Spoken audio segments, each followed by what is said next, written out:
Вообще непонятно, откуда это, наверное, где-нибудь как анекдот в каком-нибудь фильме прозвучало, что вареная колбаса из туалетной бумаги. Да ну что вы, мы до сих пор вспоминаем, нам посчастливилось, значит, помнить вкус той колбасы, которая была ГОСТовская, да.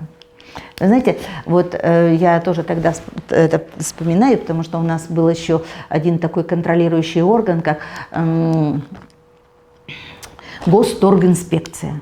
Сейчас такого органа нет, а тогда была Госторгинспекция.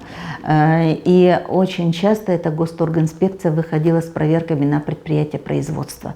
Эти все наши хлебокомбинат, гормолзавод, мясокомбинат, они тотальной проверке подвергались. Я застала некоторые коллегии, которые проводились в Министерстве торговли по разбору вот этих результатов проверки. Это мало не покажется. А что они там, какие нарушения есть? Они проверяли технологию всю.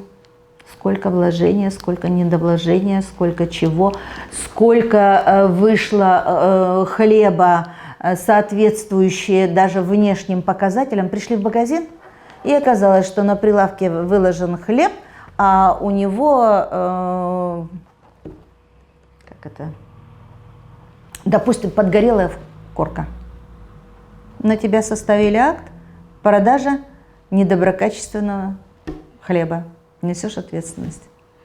А на кого этот акт?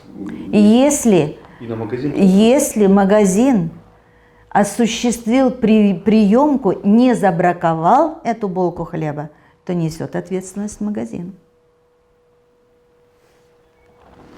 А сейчас, по-моему... А сейчас, или если пришли вечером в магазин, а в магазине не оказалось сметаны, или в магазине не оказалось черного хлеба.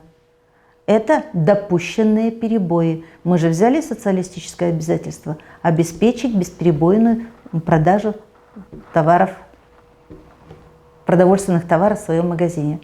Так вот, сегодня никто ведь это не контролирует. Есть в магазине или нет? Закончился хлеб или не закончился? Я перестрахуюсь, чем у меня завтра будет черствый хлеб, я его закажу поменьше, но зато продам то, что будет.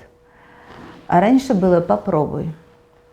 Любой, а здесь в Сыктывкаре особенно и горисполком, и райисполком, и горком, и райком, и Совет министров, и народный контроль, и Роспотребнадзор, и Госторгинспекция, и так далее, и так далее. И все же ходят в наши магазины. Пришли, а там перебои. Идешь на работу и не знаешь, куда тебе сегодня бежать и за что отчитываться.